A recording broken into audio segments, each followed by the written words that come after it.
Caitlin Tennant, and I am a second year medical student at Rocky Vista University in the Southern Utah campus. Sue McWilliams, and I teach at Northern Arizona University School of Nursing. Well, I'm Dr. Tom Told, Colorado physician for more than 40 years. Hi, I'm Emma Getz, and I'm a nursing student at the University of Northern Colorado.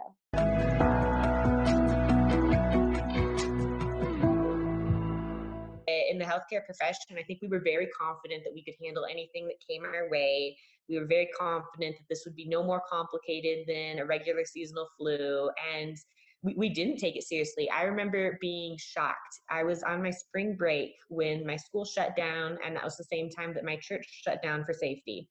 And I remember I was with a friend who's in my year of medical school at the time when we were getting these emails about everything shut down, and we were like, what were we missing? We're gonna be sitting next to each other, like, well, where have you been and what have you been doing, and like who have you been in contact with? Like it's kind of brings that to the next level. And so I want to think that over the next couple months it'll be we'll plateau and be at a better space, so that when we go back in the fall, we're not all kind of looking at each other like, I don't know, like I want to hug you, but like I don't know.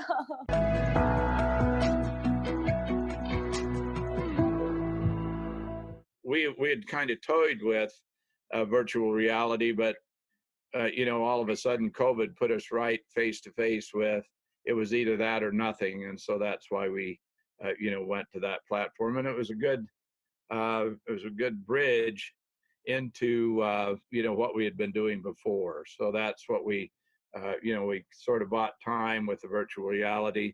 Virtually, you cannot reproduce in real time the actual touching a patient. That's what we yearn for. But I think what it does is it allows it starts building confidence that students know where to start. We didn't plan for virtual clinical, and even ATI, like they only had limited modules, which is the system that we were using. Right. And it's better than nothing. So again, like I really don't have that complaint of like, oh my gosh, I know it's unfair. Mm-hmm. I don't want to, I'd rather be thankful for the things that we did have rather than, oh, well, we should have been, get up in hazmat suits and go into the clinical site and put everyone in danger. I mean, like, that's not really realistic either. But virtual is nothing like the hands-on that we need. I've had one or two professors mention to us in small groups that they feel that they would not have been prepared to deal with the pandemic during their didactic years of medical school, that they're really proud of us for the way that we are continuing our schoolwork and everything else with just everything that's been going on in the world.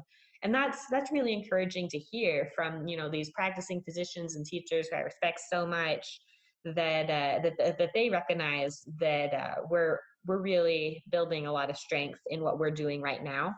I am in some ways, even though medical school has been hard during the pandemic, even though I think that there are aspects of my education that are just less than they could be during the pandemic, just because of the precautions we've had to have. I think I'm still proud that my education continued almost uninterrupted.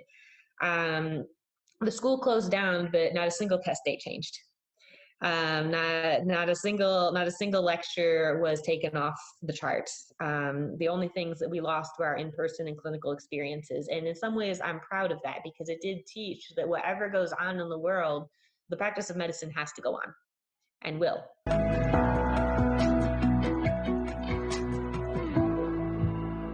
And I was even thinking, like, as a senior, like I would be so nervous going into the clinical or like going into like my job, like my first real job, because I would feel so robbed of that last semester because that is such a preparatory stage as a nurse.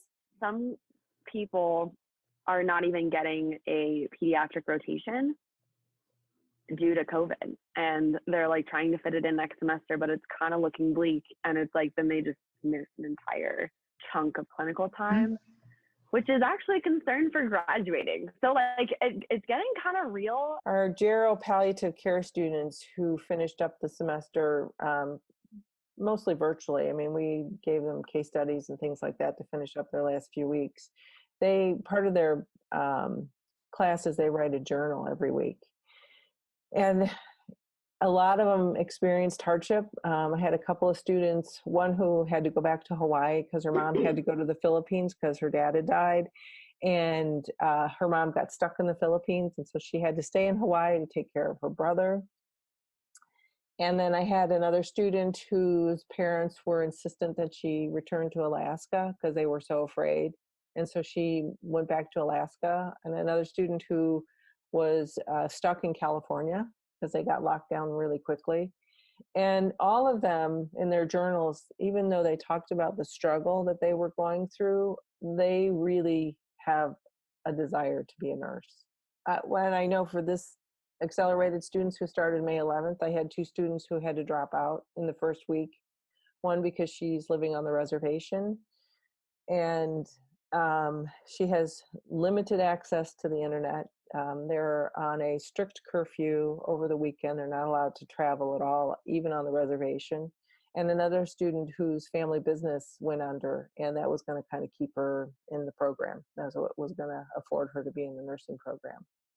So yeah, there have been tremendous hardships, but I haven't heard anyone say, I don't want to be a nurse anymore.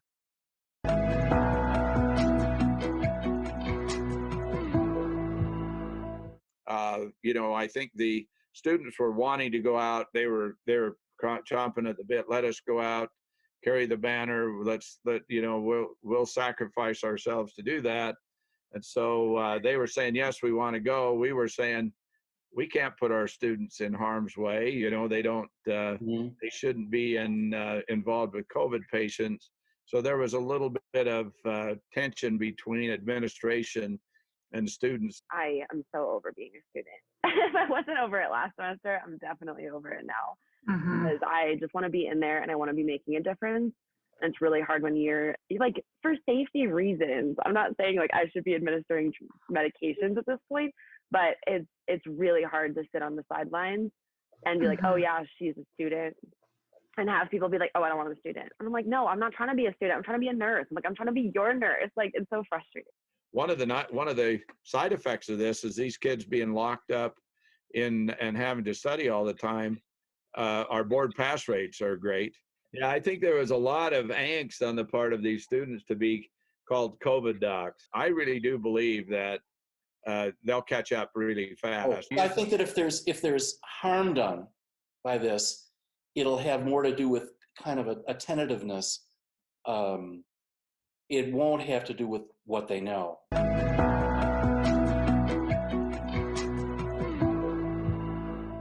That I have, I think that this experience, honestly, has only fortified my my impression that training medical students as broad as we possibly can is the training them to be able to not decompensate when they run into issues and unexpected changes is probably one of the most important things that a medical school can do.